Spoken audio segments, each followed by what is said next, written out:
رمضان.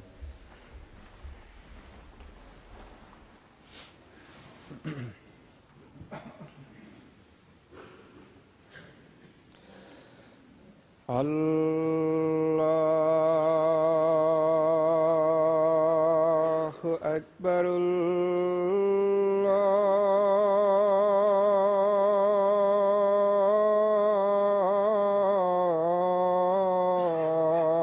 الله أكبر. الله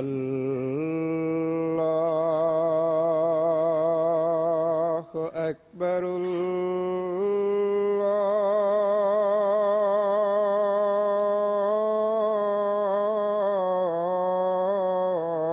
الله أكبر. أشهد أن لا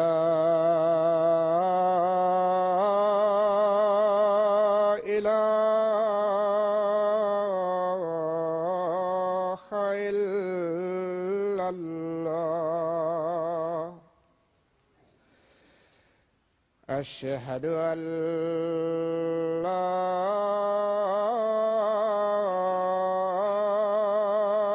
إله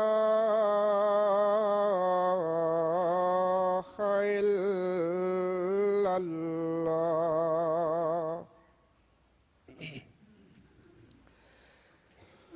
أشهد أن محمدًا رسول الله.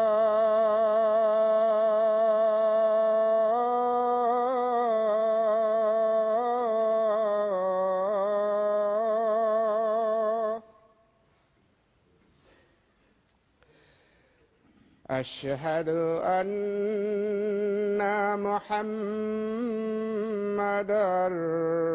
رسول الله.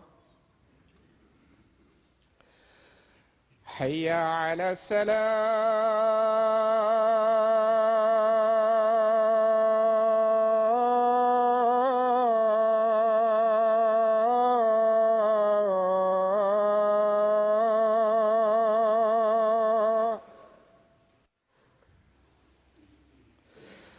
حي على الصلاة.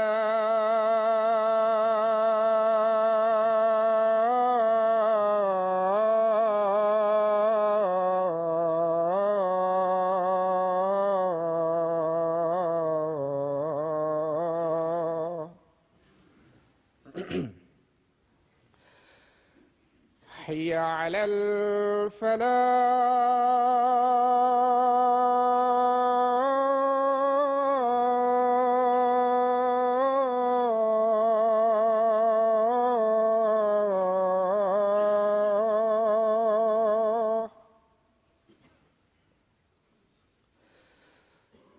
حي على الفلاح.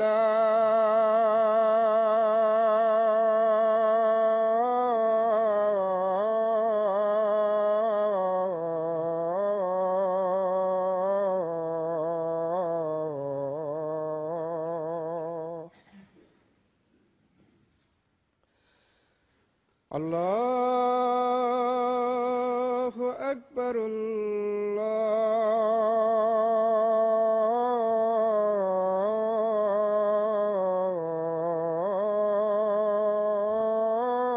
الله أكبر. لا إله إلا الله.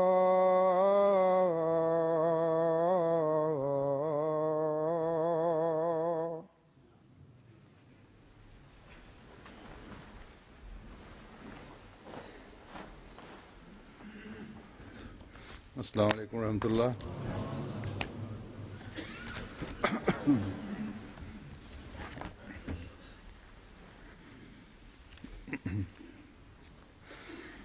أشهد أن لا إله إلا الله وحده لا شريك له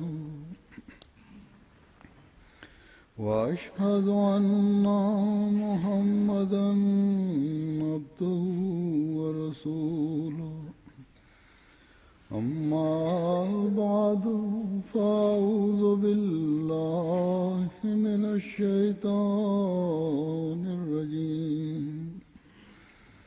بسم الله الرحمن الرحيم الحمد لله رب العالمين الرحمن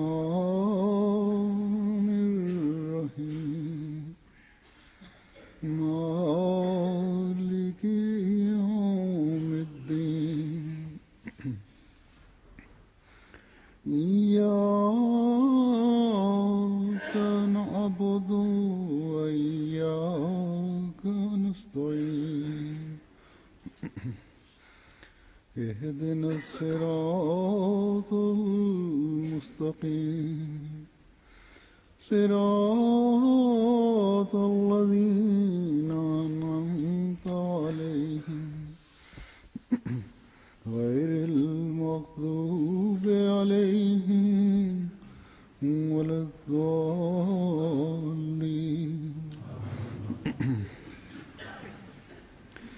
يا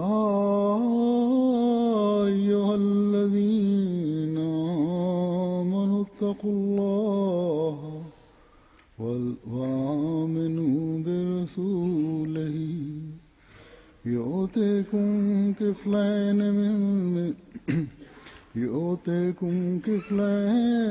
من رحمته ويجعل لكم نورا تمشون به ويغفر لكم والله غفور رحيم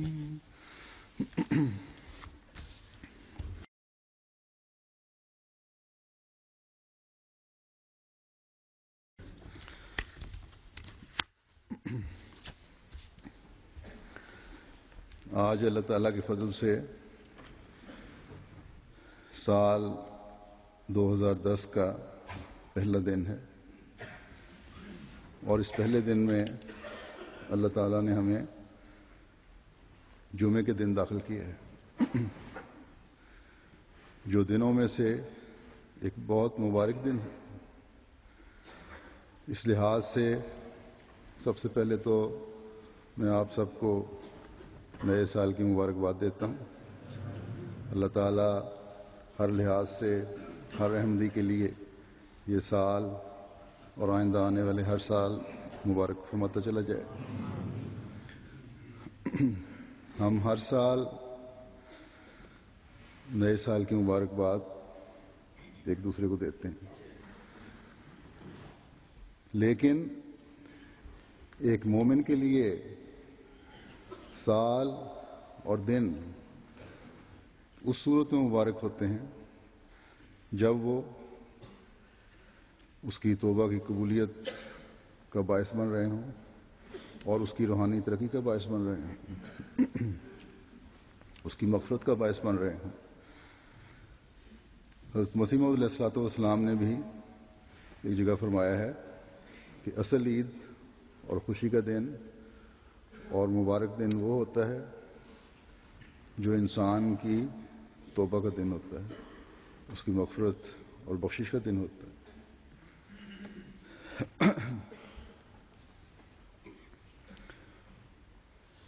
جو انسان کو روحانی منازل کی طرف نشاندہی کروانے کا دن ہوتا ہے، جو دن ایک انسان کو روحانی ترقی کے راستوں کی طرف رہنمائی والا دن ہوتا ہے، جو دن حقوق اللہ اور حقوق العباد کی ادائیگی کی طرف توجہ دلانے والا دن ہوتا ہے، جو دن اللہ تعالیٰ کی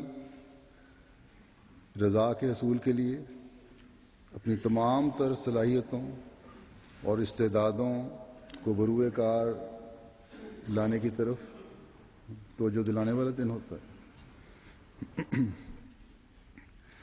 جو دن اللہ تعالیٰ کا قرب پانے کے لیے عملی کوششوں کا دن ہوتا ہے۔ بس ہمارے سال اور دن اس صورت میں ہمارے لیے مبارک بنیں گے جب ہم خالص ہو کر ان مقاصد کے حصول کے لیے اللہ تعالیٰ کی مدد مانگتے ہوئے اس کے آگے جھکیں گے، اپنے اندر پاک تبدیلیاں پیدا کرنے کی کوشش کریں گے۔ بے شک آج جمعے کا دن ہے اور یہ دن بہت بابرکت دن شمار ہوتا ہے، اور اس لحاظ سے یہ نیا سال جو آج شروع ہو رہا ہے ایک انتہائی بابرکت دن میں سے شروع ہو رہا ہے۔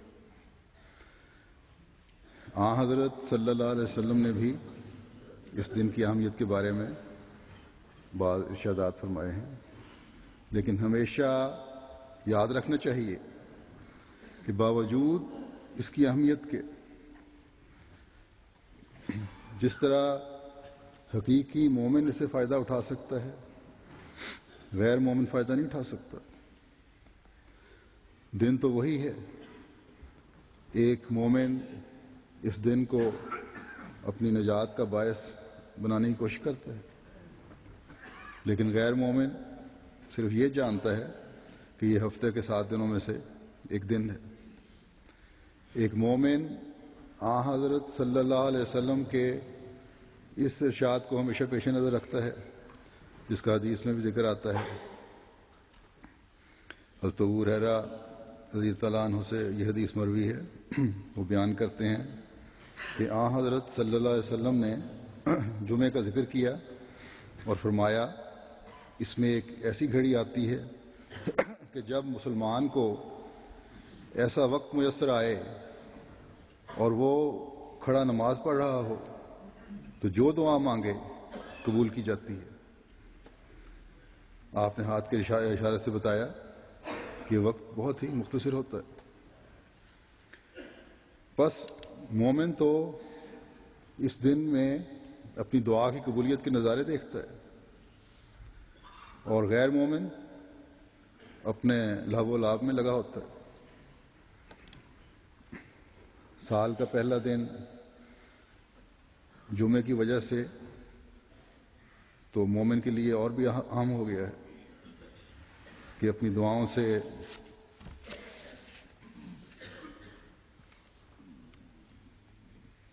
سجاتے ہوئے اس دن کو اللہ تعالیٰ کے حضور جھکتے ہوئے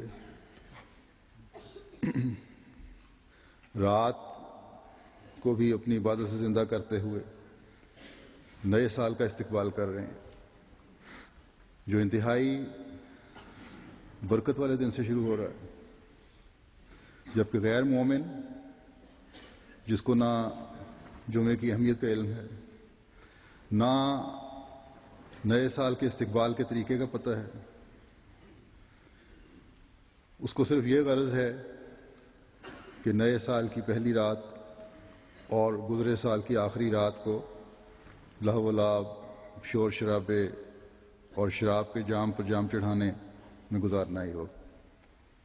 بس خوش قسمت ہیں ہم جو حضرت صلی اللہ علیہ وسلم کی امت میں سے ہیں۔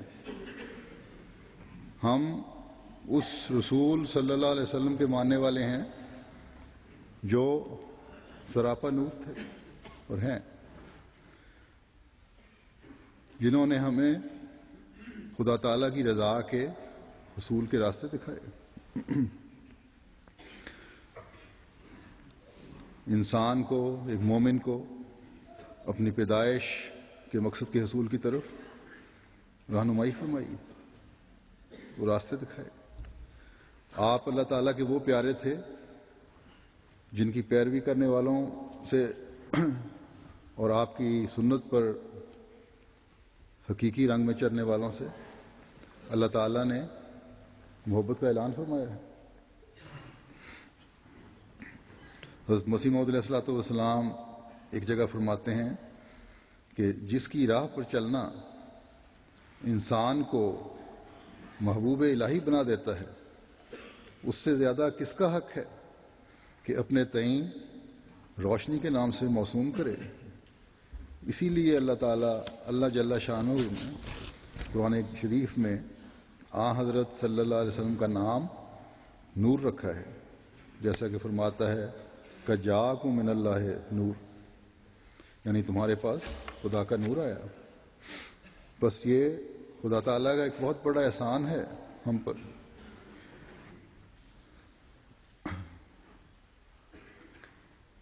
اگر ہم اس نور کی روشنی سے حصہ لینے والے بنیں گے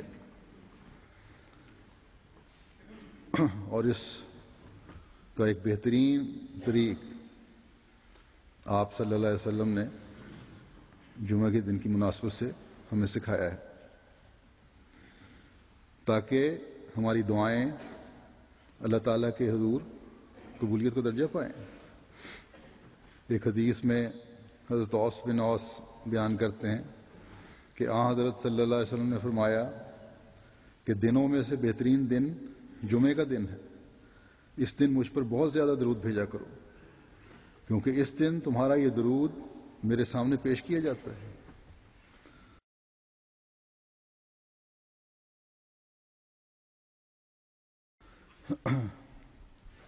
خدا تعالیٰ آپ کو بتاتا ہے کہ دیکھ اے میرے پیارے محمد صلی اللہ علیہ وسلم، تیری امت کے لوگ شکر گزاری کے جذبات سے پر اور اپنے اعمال کو قرآنی تعلیم اور تیرے اسوے کے مطابق ڈھالنے کی کوشش کرتے ہوئے تجھ پر درود بھیج رہے ہیں اس بابرکت دن میں، جس کی ایک خاص اہمیت ہے۔ اس لیے میں ان لوگوں سے پیار کا سلوک کرتے ہوئے ان کی دعائیں قبول کرتا ہوں، اور پھر میں نے بھی تو ان کو حکم دیا تھا کہ تجھ پر درود بھیجیں، کیونکہ اللہ اور اس کے فرشتے بھی تجھ پر درود بھیجتے ہیں۔ جب ان مومنین نے میرے حکم کی تعمیل کی ہے اور میری رضا کے حصول کے لیے میرے پیارے پر درود بھیجا ہے، تو میں بھی ایسے عبادت گزاروں کی دعائیں سنتا ہوں اور سنوں گا۔ بس آج کے درود اور آج کی گئی دعائیں جب اللہ تعالیٰ کے حضور پیش ہوں گی تو اللہ تعالیٰ کے پیار کو سمیٹنے والی ہوں گی۔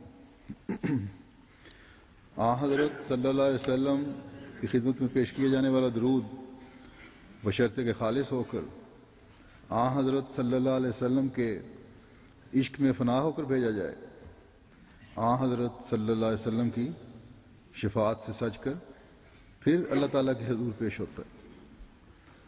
حضرت مسیح موعود علیہ الصلوۃ والسلام نے جو مسیح و مہدی ہونے کا دعویٰ فرمایا اور زمانے کے امام ہونے کا درجہ پایا، وہ حضرت صلی اللہ علیہ وسلم سے سچے عشق اور درود کی وجہ سے ہی تھا، جس سے پھر نور کے ستون آسمان سے زمین کی طرف آنے لگے۔ اور یہی تلقین حضرت مسیح موعود علیہ الصلوۃ والسلام نے ہمیں بھی فرمائی ہے کہ جو آپ کی بیعت میں شامل ہیں، کہ اگر تمہیں میری بیعت میں آنے کا دعویٰ ہے، اگر تمہیں حضرت صلی اللہ علیہ وسلم سے محبت کا دعویٰ ہے، تو خالص ہو کر حضرت صلی اللہ علیہ وسلم پر درود بھیجو، اور اپنی استعدادوں کے مطابق تم بھی اس نور سے پھر حصہ لوگے جو خدا تعالیٰ کا نور ہے۔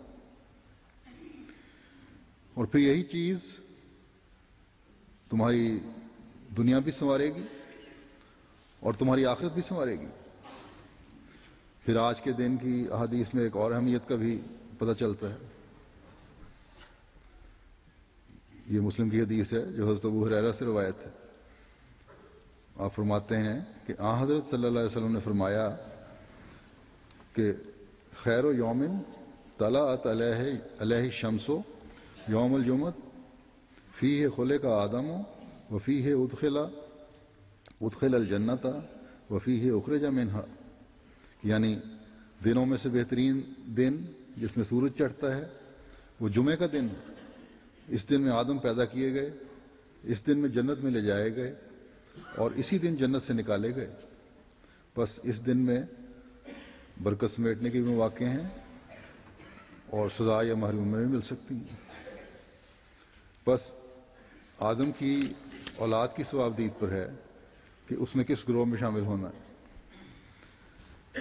اس دن کے تقدس کا خیال دعائیں، درود اور اعمال صالحہ جنت میں لے جانے کا باعث بھی بنیں گے، اللہ تعالیٰ کے نور سے حصہ لینے والے بھی بنائیں گی، اور شیطان کے بہکاوے میں آ کر باوجود اس دن کی برکت کے جس میں آدم کو جنت سے نکلنا پڑا، یہی اصول ابن آدم کے لیے بھی ہے۔ اگر نیکیوں کی طرف توجہ رہے گی، دعاؤں اور درود کی طرف توجہ رہے گی، تو جنت کی طرف قدم بڑھتے رہیں گے۔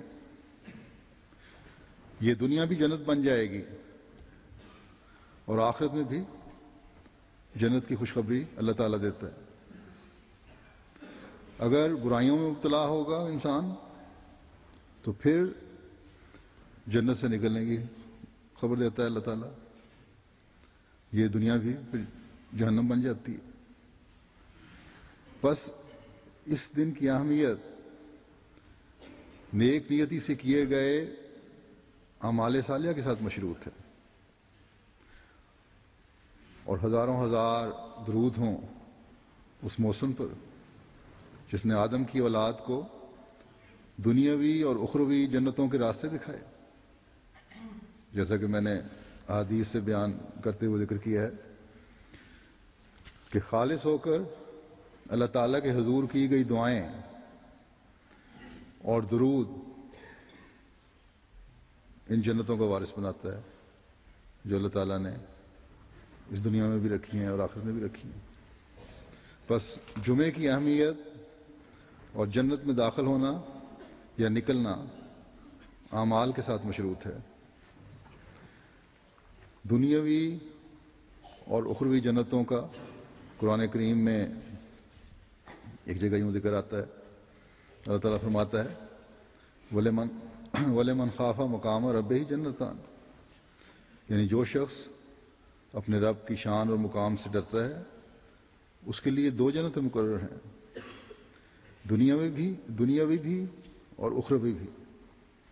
حضرت مسیح موعود علیہ الصلوۃ والسلام اس بارے میں بیان فرماتے ہیں کہ جو شخص خدا تعالیٰ کے مقام اور عزت کا پاس کر کے اور اس بات سے ڈر کر کہ ایک دن خدا کے حضور میں پوچھا جائے گا گناہ کو چھوڑتا ہے، اس کو دو بہشت عطا ہوں گے۔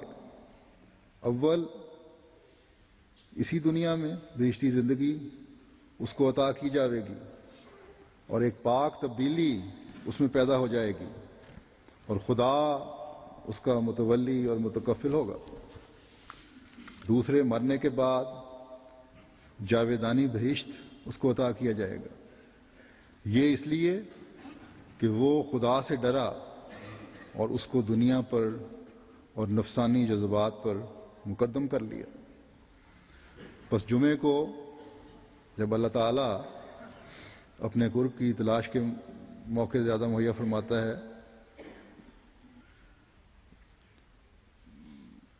تو اس سے بھرپور فائدہ اٹھانے والا جو ہے وہی حقیقی مومن ہے۔ بس اللہ تعالیٰ نے موقع دیا ہے کہ نئے دن کو ہی اس طرح دعاؤں سے سجاؤ کہ سارا سال قبولیت دعا کے نظارے نظر آتے چلے جائیں۔ اپنے لیے دعائیں ہیں، اپنے اہل و عیال کے لیے دعائیں ہیں، احمدیت یعنی حقیقی اسلام کے لیے قربانوں کے لیے دعائیں ہیں، جماعت ہیں، جن جگہوں ملک دعائیں ہیں۔ ایک مومن بھی کہلا سکتا ہے جب جس کا اس کے لیے بھی دعا کر رہا ہو۔ بس یہ سب فرائض جو ایک احمدی کے سپرد کیے گئے ہیں، اور ان کی ادائیگی انتہائی ضروری ہے۔ احمدیوں کی دعاؤں سے ہی دنیا کی بقا ہے، انسانیت کی بقا ہے، جنت کے راستوں کی طرف رہنمائی ہے۔ اگر خود ہی ان راستوں کی طرف نہیں چل رہے تو دوسروں کو کیا راستہ دکھائیں گے؟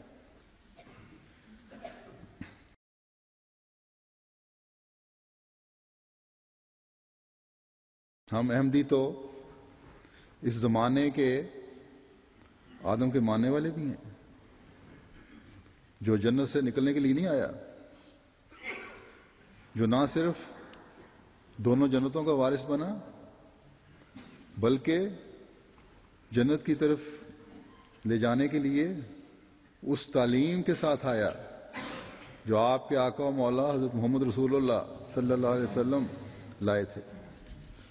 حضرت مسیح موعود علیہ الصلوۃ والسلام کو اللہ تعالیٰ نے الہام فرمایا کہ خلق آدم فاکرم جری اللہ فی حلل الانبیاء بشرا لکا یا احمدی۔ اس نے اس آدم کو پیدا کیا اور پھر اسے عزت دی۔ یہ رسول خدا ہے، تمام نبیوں کے پیرائے میں یعنی ہر ایک نبی کی ایک خاص صفت اس میں موجود ہے۔ تجھے بشارت ہو اے میرے احمد۔ جری اللہ فی حلل الانبیاء کی وضاحت کرتے ہوئے آپ فرماتے ہیں کہ اس وحی الہی کا مطلب یہ ہے کہ آدم سے لے کر اخیر تک جس قدر انبیاء علیہم السلام خدا تعالیٰ کی طرف سے دنیا میں آئے ہیں، خواہ وہ اسرائیلی ہیں یا غیر اسرائیلی، ان سب کے خاص واقعات یا خاص صفات میں سے اس عاجز کو حصہ دیا گیا ہے۔ ہر ایک نبی کی فطرت کا نقش میری فطرت میں ہے، اور آن حضرت صلی اللہ علیہ وسلم نے صلی اللہ علیہ وسلم سے تو عشق صادق کی وجہ سے بروزی نبی کا اعزاز پاتے ہوئے آپ کو آن حضرت صلی اللہ علیہ وسلم کے نور سے جو حصہ ملا ہے اس کی تو کوئی انتہا نہیں ہے۔ یہ آدم جو اس زمانے میں آیا یہ نور محمدی سے پر ہے، اس لیے روشنی کے نئے راستے میں دکھاتا ہے۔ دعاؤں کے طریقے اور قرینے ہمیں سکھائے، دنیا و آخرت کی حسنات کے حصول کی طرف ہماری رہنمائی فرمائی، تاکہ دنیاوی اور اخروی جنتوں کے وارث ہم ہمیشہ بنے رہیں۔ بس اس نور سے فیض حاصل کرنے کے لیے اپنی زندگی کے سال کے پہلے دن کو ہی نہیں بلکہ زندگی کے ہر دن کو بابرکت بنانے کے لیے دعاؤں اور اعمال صالحہ کی ضرورت ہے، جس کی طرف ہمیں توجہ دینی چاہیے۔ میں امید کرتا ہوں کہ آج اس سال کے اس بابرکت دن کو احمدیوں نے اس جذبے کے تحت ہی گزارا ہوگا۔ اللہ کے فضل سے مساجد میں باجماعت تہجد کی نماز بھی ادا کی گئی ہے۔ اب یہ جذبہ اس پہلے دن میں ختم نہیں ہو جانا چاہیے، بلکہ ہر آنے والا دن اس کے اثرات کو ظاہر کرتے چلے جانے والا بنتا چلا جائے۔ ہمارا ہر قدم تقویٰ کی طرف بڑھنے والا ہو، رسول پر ایمان مضبوط تر کرنے والا ہو۔ پہلے دن کی اس سلسلے میں کی گئی کوشش 365 دنوں پر حاوی ہونے والی ہو۔ اللہ تعالیٰ قرآن کریم میں ایک جگہ فرماتا ہے کہ میں نے تلاوت کی ہے، اس کا ترجمہ یہ ہے کہ اے لوگو جو ایمان لائے ہو اللہ کا تقوی اختیار کرو اور اس کے رسول پر ایمان لاؤ، وہ تمہیں اپنی رحمت میں سے دوہرا حصہ دے گا اور تمہیں ایک نور عطا کرے گا جس کے ساتھ تم چلو گے، اور تمہیں بخش دے گا، اور اللہ بہت بخشنے والا اور بار بار رحم کرنے والا۔ یہ ہے ایک مومن کی نشانی، اس کا مقام، کہ وہ اس بات پر ایمان نہیں رکھتا کہ آدم اور ابن آدم کی غلطیوں اور گناہوں کا کفارہ ایک شخص کی لعنتی موت ہو سکتی ہے، بلکہ ایک حقیقی مومن کے لیے اللہ تعالیٰ فرماتا ہے کہ تمہاری زندگی ایک مسلسل جد و جہد ہے، مسلسل قربانی ہے، اللہ تعالیٰ کا تقوی اختیار کرنا ہے اور اس پر قائم رہنا ہے۔ حقوق العباد کی طرف توجہ دینا بھی اسی طرح ضروری ہے جس طرح روحانی ترقی کے لیے کوشش، توجہ اور حقوق اللہ کی ادائیگی ضروری ہے۔ اپنی روحانی ترقی کے ساتھ ساتھ اپنے معاشرے کو گناہوں سے بچانے کی کوشش بھی انتہائی ضروری ہے۔ دنیا کو سمجھانے کی ضرورت ہے کہ نئے سال کا استقبال نشے میں دھت ہونے اور بےہودگیاں کرنے سے نہیں کیا جاتا، بلکہ اللہ تعالیٰ کے حضور پاک دل لے کر حاضر ہونے سے کیا جاتا ہے۔ اللہ تعالیٰ کے حضور اپنے روحانی معیاروں کو بڑھانے کے لیے دعاؤں سے کیا جاتا ہے، مخلوق کے حقوق کی ادائیگی کے لیے قربانیاں کرنے سے کیا جاتا ہے، توبہ اور استغفار سے کیا جاتا ہے، تاکہ اللہ تعالیٰ اس دنیا کی جہنم سے بھی بچائے اور آخرت کی جہنم سے بھی بچائے۔ ہر ایک اپنے عمل کا جواب دے تو خود ہے، کوئی کسی کا کفارہ نہیں بن سکتا۔ بس یہ نیک اعمال ہیں جو دنیا کی حسنات سے حصہ دلانے کا بھی باعث بنتے ہیں اور آخرت کی حسنات سے حصہ دلانے کا بھی باعث بنتے ہیں۔ بس یہ تقویٰ اور اللہ تعالیٰ کے رسول کی کامل پیروی ہے جو اللہ تعالیٰ کی رحمت کو جذب کرنے والی ہوتی ہے، جیسا کہ بیان ہو چکا ہے۔ رسول اللہ صلی اللہ علیہ وسلم کی کامل پیروی خدا تعالیٰ کا محبوب بناتی ہے، اور پھر اللہ تعالیٰ جو دوہرا حصہ دیتا ہے اور نور عطا فرماتا ہے، یہ دوہرا حصہ اس دنیا کی بھی حسنہ ہیں اور آخرت کی بھی حسنات ہیں۔ حضرت مسیح موعود علیہ السلام اس بارے میں فرماتے ہیں کہ اے ایمان لانے والو، اگر تم متقی ہونے پر ثابت قدم رہو اور اللہ تعالیٰ کے لیے اتقاء کی صفت میں قیام اور استحکام اختیار کرو تو خدا تعالیٰ تم میں اور تمہارے غیر میں فرق رکھ دے گا۔ وہ فرق یہ ہے کہ تمہیں ایک نور دیا جائے گا جس نور کے ساتھ تم اپنی راہوں میں چلو گے، یعنی وہ نور تمہارے تمام افعال اور اقوال اور قوا اور حواس میں آ جائے گا۔ تمہاری عقل میں بھی نور ہوگا اور تمہاری ایک اٹکل کی بات میں بھی نور ہوگا، اور تمہاری آنکھوں میں بھی نور ہوگا، اور تمہارے کانوں اور تمہاری زبانوں اور تمہارے بیانوں اور تمہاری ہر ایک حرکت اور سکون میں نور ہوگا، اور جن راہوں میں تم چلو گے وہ راہیں نورانی ہو جائیں گی۔ غرض جتنی تمہاری راہیں، تمہارے قوا کی راہیں، تمہارے حواس کی راہیں ہیں، وہ سب نور سے بھر جائیں گی اور تم سراپا نور میں ہی چلو گے۔ آپ نے فرمایا کہ تقوی سے جاہلیت جمع نہیں ہو سکتی، یعنی تقوی اور جاہلیت کبھی اکٹھے نہیں ہو سکتے۔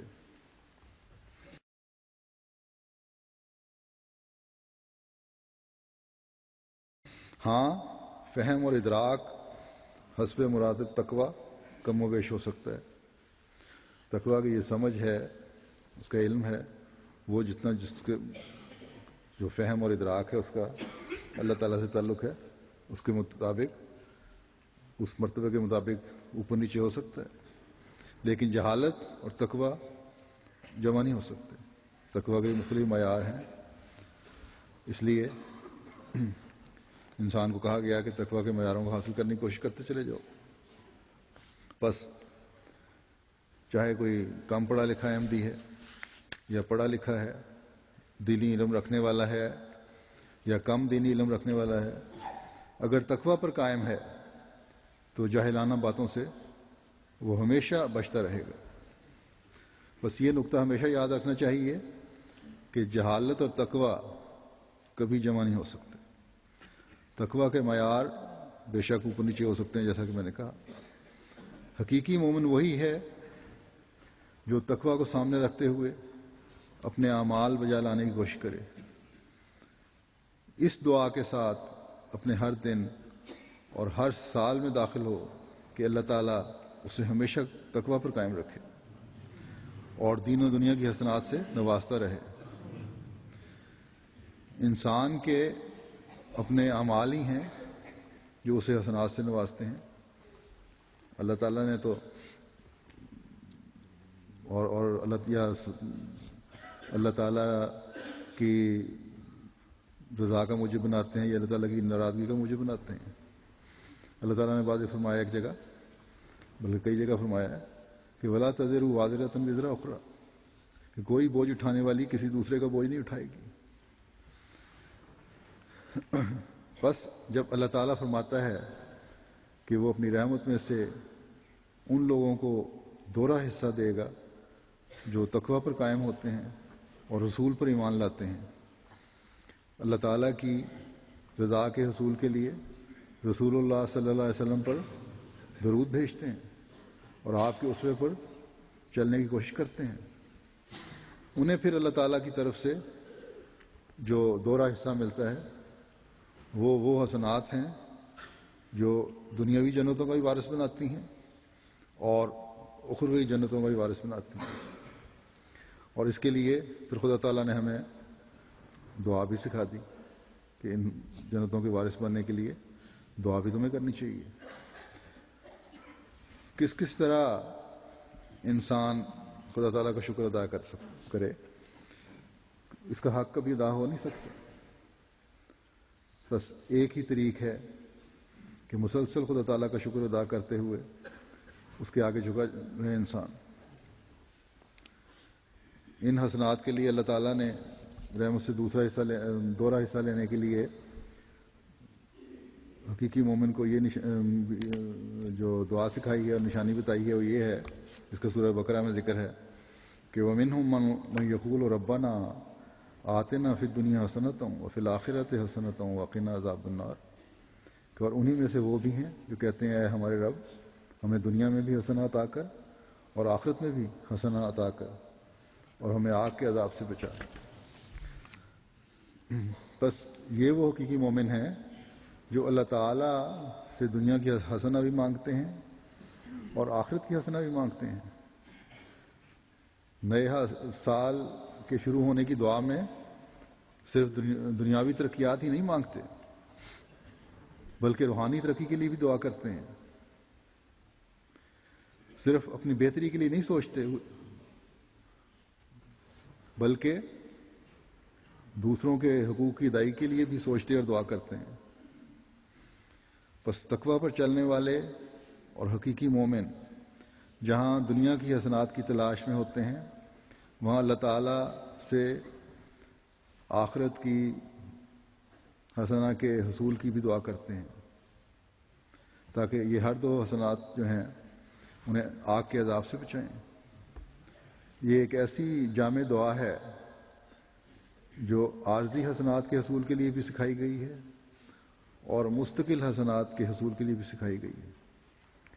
روایات میں آتا ہے کہ آن حضرت صلی اللہ علیہ وسلم یہ دعا اکثر مانگا کرتے تھے۔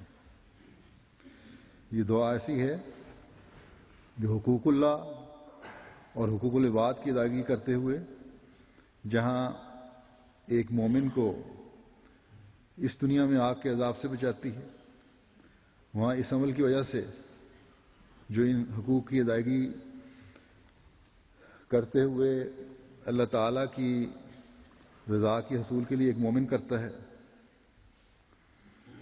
اگلے جہان میں بھی آگ کے عذاب سے محفوظ رکھتی ہے۔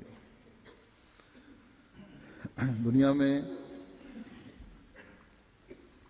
دنیا میں بھی عذاب النار سے انسان گزرتا ہے۔ کئی قسم کی دکھ ہیں، حسرتیں ہیں، مختلف قسم کی مصیبتیں ہیں، جنگیں ہیں، یہ سب عذاب النار ہی ہیں، آگ کے عذاب ہی ہیں۔ آج کل دیکھیں پاکستان میں، افغانستان میں اور بعض اور دوسرے ممالک میں کیا کچھ ہو رہا ہے۔ اب گزشتہ دنوں کراچی میں ہی جو آگ لگی ہے وہ ان متاثرین کے لیے کہ عذاب النار ہی ہے، بلکہ پورے ملک کے لیے، پوری ملک کی معیشت کو تباہ کر دیا اس آگ نے۔ صرف ایک شہر کی معیشت تباہ نہیں ہوگی، کھربوں کا نقصان ہوا ہے۔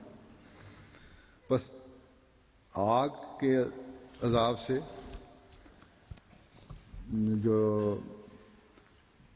آگ کے جو عذاب ہیں وہ اس دنیا میں بھی انسان کے ساتھ ہیں، اور اس کے لیے انسان کو پناہ مانگنی چاہیے۔ اور اگر انسان تقویٰ سے عاری ہے، نیک اعمال نہیں، اللہ اور بندوں کے حقوق کی ادائیگی نہیں، تو اللہ تعالیٰ کے پھر بڑے انظار ہیں ایسے لوگوں کے لیے۔ بس جب انسان دعا کرتا ہے تو حسنات مانگنے کے ساتھ فوراً تقویٰ کی طرف بھی توجہ ہونی چاہیے، حقوق اللہ اور حقوق العباد کی ادائیگی کی طرف بھی توجہ ہونی چاہیے۔ اپنے آپ کو ہر ایسے کام میں ملوث ہونے سے بچانے کی طرف بھی توجہ ہونی چاہیے جس کے نتائج برے ہوں، اور اس طرف بھی توجہ ہونی چاہیے کہ میں اپنے کسی مخفی گناہ کی وجہ سے اللہ تعالیٰ کی حسنہ سے محروم نہ رہ جاؤں۔ حضرت مسیح موعود علیہ الصلوۃ والسلام ایک جگہ فرماتے ہیں کہ توبہ انسان کے واسطے کوئی زائد یا بے فائدہ چیز نہیں ہے، اور اس کا اثر صرف قیامت پر ہی منحصر نہیں بلکہ اس سے انسان کی دنیا و دین دونوں سنور جاتے ہیں، اور اسے اس جہان میں اور آنے والے جہان میں دونوں میں آرام اور سچی خوشحالی نصیب ہوتی ہے۔ دیکھو قرآن شریف میں اللہ تعالیٰ فرماتا ہے کہ ربنا آتنا فی الدنیا حسنۃ وفی الآخرۃ حسنۃ وقنا عذاب النار، اے ہمارے رب ہمیں اس دنیا میں بھی آرام و آسائش کے سامان عطا فرما، اور آنے والے جہان میں بھی آرام اور راحت عطا فرما، اور ہمیں آگ کے عذاب سے بچا۔ دیکھو در حقیقت ربنا کے لفظ میں توبہ ہی کی طرف ایک باریک اشارہ ہے، کیونکہ ربنا کا لفظ چاہتا ہے کہ وہ بعض اور ربوں کو جو اس نے پہلے بنائے ہوئے تھے ان سے بیزار ہو کر اس رب کی طرف آیا ہے، اور یہ لفظ حقیقی درد اور گداز کے سوا انسان کے دل سے نکل ہی نہیں سکتا۔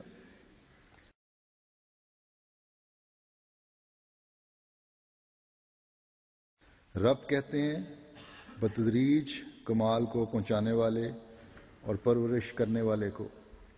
اصل میں انسان نے اپنے بہت سے ارباب بنائے ہوئے ہوتے ہیں، اپنے ہیلوں اور دغا بازیوں پر اسے پورا بھروسہ ہوتا ہے تو وہی اس کے رب ہیں۔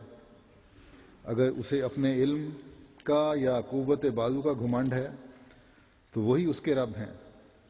اگر اسے اپنے حسن یا مال یا دولت پر فخر ہے تو وہی اس کا رب ہے۔ غرض اس طرح کے ہزاروں اسباب اس کے ساتھ لگے ہوئے ہیں، جب تک ان سب کو ترک کر کے ان سے بیدار ہو کے اس واحد لا شریک سچے اور حقیقی رب کے آگے سر نیاز نہ جھکائے اور ربنا کی پر درد اور دل کو پگھلانے والی آوازوں سے اس کے آستانے پر نہ گرے، تب تک وہ حقیقی رب کو نہیں سمجھا۔ بس جب ایسی دل سوزی اور جاں گدازی سے اس کے حضور اپنے گناہوں کا اقرار کر کے توبہ کرتا اور اسے مخاطب کرتا ہے کہ ربنا، یعنی اصلی اور حقیقی رب تو ہی تھا، مگر ہم اپنی غلطی سے دوسری جگہ بہکتے پھرتے رہے۔ اب میں نے ان جھوٹے بتوں اور باطل معبودوں کو ترک کر دیا ہے اور صدق کے دل سے تیری ربوبیت کا اقرار کرتا ہوں اور تیرے آستانے پر آتا ہوں۔ غرض بجوز اس کے خدا کو اپنا رب بنانا مشکل ہے۔ جب تک انسان کے دل سے دوسرے رب اور ان کی قدر و منزلت و عظمت اور وقار نکل نہ جائے، تب تک حقیقی رب اور اس کی ربوبیت کا ٹھیکہ نہیں اٹھاتا۔ پھر فرمایا بعض لوگوں نے جھوٹ ہی کو اپنا رب بنایا ہوا ہوتا ہے۔ وہ جانتے ہیں کہ ہمارا جھوٹ کے بدوں گزارا ہی مشکل ہے۔ بعض چوری و رہزنی اور فریب دہی کو ہی اپنا رب بنائے ہوئے ہیں۔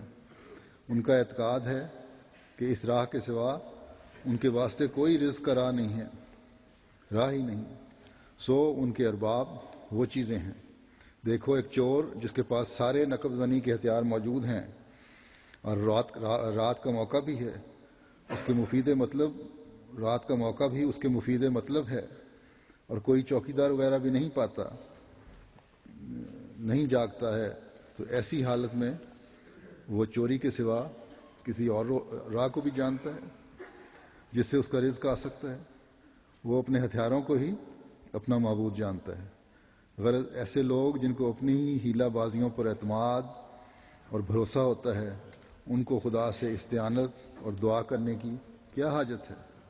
اپنے ہیلوں کو، اپنے بہانوں کو، اپنے ذرائع کو ہی سب کچھ سمجھتے ہیں، ان کی پھر توجہ دعا کی طرف بھی نہیں ہوتی۔ دعا کی حاجت تو اسی کو ہوتی ہے جس کے سارے راہ بند ہوں اور کوئی راہ سوائے اس در کے نہ ہو، اسی کے دل سے دعا نکلتی ہے۔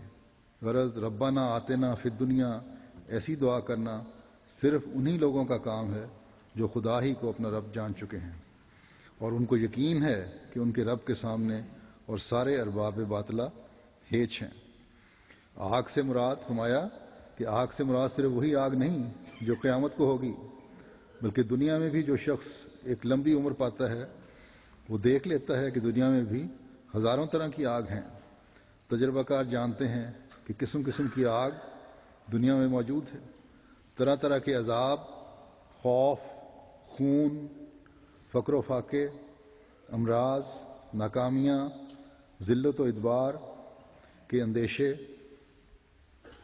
ہزاروں قسم کے دکھ، اولاد، بیوی وغیرہ کے متعلق تکالیف اور رشتہ داروں کے ساتھ معاملات میں الجھن، غرض یہ سب آگ ہیں۔ تو مومن دعا کرتا ہے کہ ساری قسم کی آگوں سے ہمیں بچا۔ جب ہم نے تیرا دامن پکڑا ہے تو ان سب عوارض سے جو انسانی زندگی کو تلخ کرنے والے ہیں اور انسان کے لیے وہ منزلہ آگ ہیں، بچائے رکھ۔ یہ ایک بڑا جامع قسم کا ایک اقتباس ہے مسلم علیہ الصلوۃ والسلام کا، اس کی تفسیر میں اور بھی بہت سارے ہیں، لیکن اس سے اندازہ ہوتا ہے کہ کس کس طرح انسان کو مشکلات آتی ہیں اور اس دعا کا کیا مقصد ہے، جس کو سامنے رکھتے ہوئے، ان باتوں کو سامنے رکھتے ہوئے انسان کو دعا کرنی چاہیے۔ اللہ تعالی ہمیں ہمیشہ دنیا و آخرت کے حسنہ سے نوازتا رہے، دنیاوی اور اخروی ہر قسم کے آگ کے عذاب سے ہمیں بچائے، نیکیوں پر قدم مارنے کی توفیق دے، اور یہ سال بھی اور آئندہ آنے والا ہر سال بھی جماعت کے لیے، افراد جماعت کے لیے ہر قسم کے دکھوں اور تکلیفوں سے محفوظ رکھتے ہوئے ہر قسم کی حسنہ لے کر آئیں۔ ہمیں حقیقی رنگ میں تقوی پر چلتے ہوئے اللہ تعالیٰ اس نور سے ہمیشہ حصہ پاتے چلے جانے کی توفیق عطا فرماتا رہے جو حضرت محمد مصطفیٰ صلی اللہ علیہ وسلم لے کر آئے تھے۔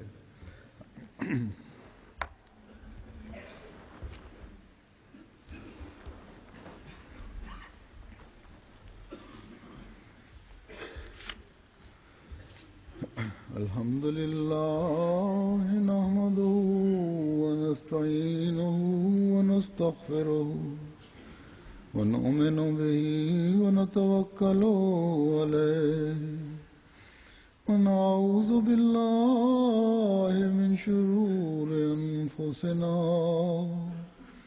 ومن سيئات أعمالنا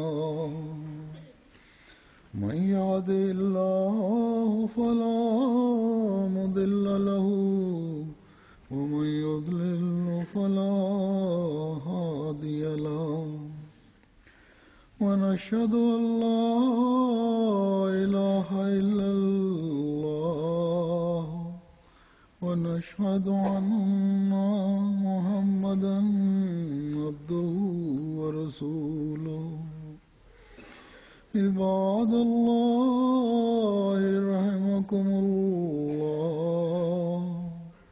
إن الله يأمر بالعدل والإحسان وإيتاء ذي القربى وينهى عن الفحشاء والمنكر والبغي يعظكم لعلكم تذكرون اذكروا الله يذكركم وادعوه يستجب لكم ولذكر الله أكبر